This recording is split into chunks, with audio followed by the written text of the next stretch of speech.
And in the last 48 hours, I think, from my point of view, it has really amped up a lot. We actually had yesterday, when I was flying in from Vancouver, an evolution in the Russian pro-war communication, because they thought they had expressly threatened Berlin, France, and Stockholm and the rest.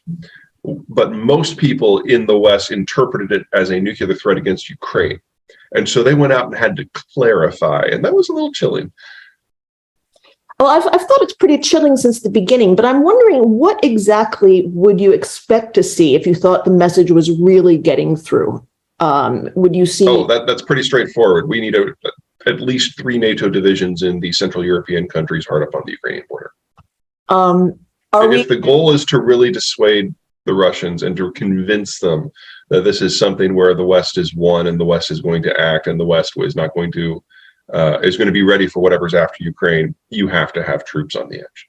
Yeah, I agree. Do you think that our failure to put the troops there, or to insist that they be put there, is owed to a failure to appreciate the threat, or is it owed to, well, what do you think is going on with the Biden administration?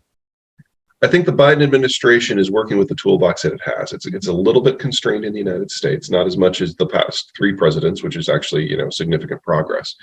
And I don't necessarily think that this is a failure of the Biden administration to act. It's a failure of capacity on the European side. There just aren't a lot of European countries that have forces that are even capable of deployment at this point. So the toolkit that we would have just reflexively reached for in the Cold War, we've bit by bit denigrated and demobilized that over the course of the last 30 years. Canada and Germany are probably the best 2 examples here. They've largely given the Ukrainians most of the equipment that they're capable of giving at this point, because they haven't really built out any of their military capacity since the Cold War ended.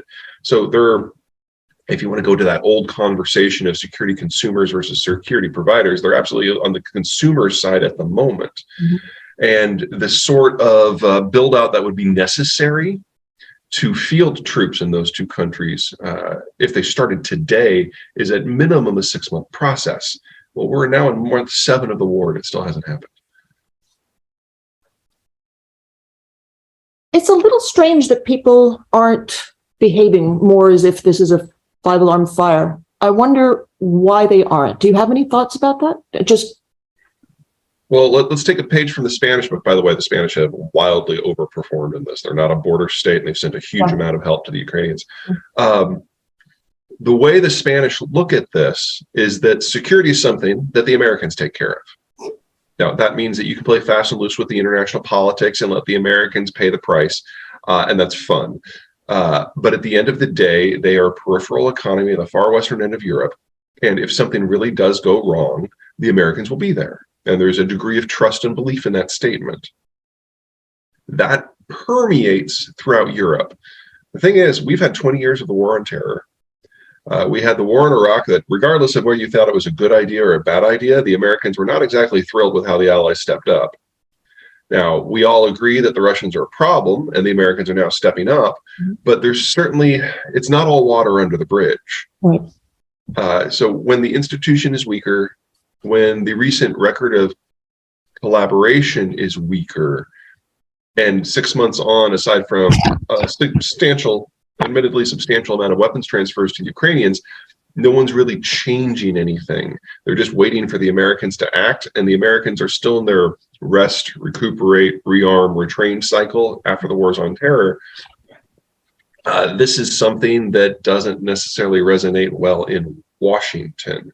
Now, on a foreign policy point of view, the United States is probably more united than at any time since 2002, which, considering where our politics have been, wow, thank you, Vladimir Putin, we kind of needed that. But it's going to take time to build out the stuff that we need. The Russians are clearly seeing this with their military deployments, but the same applies to us. Yeah. What happens if Trump is elected again? I'm not going to make a prediction on that at this point. The belief in Moscow was that if we had a second Trump administration instead of a Biden administration, that in the first year he was going to functionally withdraw the United States from NATO and he could just walk in Ukraine and take whatever he wanted. It wasn't until that didn't go that direction and the javelins started ending up on the front line that the Russians felt they needed to move. If Trump were to come in a year or two, whew, the problem with predicting what Trump is going to do is he literally just makes it up as he goes. And anyone who comes into the room with advice or background is somebody he either fires or won't let talk. If he stays true to form, if he continues what he did in his first term, I would expect the weapons deliveries to stop on a dime. Now, he's erratic on a good day, so you don't know how that is going to play out. But it was very clear that he personally disliked Zelensky. And so I can totally see him doing his normal thing and allowing his personal umbrage to drive policy. Yeah.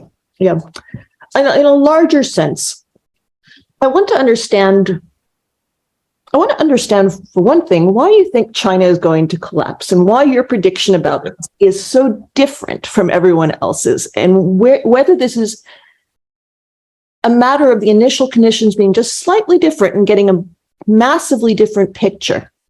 You start with China's new numbers, and the intelligence community and the UN start with the numbers as they were 2 years ago. And one of them's got China being the United States' biggest competitor. The other one has China being a very significant country, and you've got it collapsing. What's the difference?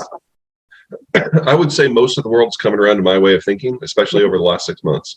Let me give you two things. I mean, there's a dozen major reasons that I don't think the Chinese system is going to survive this decade, but let me give you the two that are absolutely unassailable. First of all, China is the third most internationally integrated country in the world after the Germans and the Koreans. They are utterly dependent upon globalized access to raw materials and markets the world over. They import the raw materials, they import the technology, people forget that piece sometimes, and then they export the finished goods. That does not work without a globalized world, and there is no coalition of countries that can replace the United States as the guarantor of that world. And with the Americans going their own way, that's it. The entire economic model doesn't work. Semiconductors is probably the best space to see how exposed the Chinese are. They can't make the high-end or the mid-end chips, and they can't make the equipment to make the low-end chips. They are completely dependent upon tech transfers from the rest of the world in order to sustain that entire industry. And now we have the Dutch, the Danes, the Brits, the Japanese, the Koreans, and the Taiwanese, along with the Americans, saying that never again can the Chinese access high-end chips at all.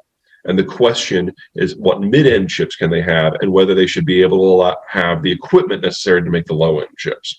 So we're talking in the course of just the last few months, their access to that space has stopped. The chip space is something, though, that they can replace. And I don't think so. I mean, if they could make the equipment to make the low-end chips, then there's a conversation to be had. But they can't. They've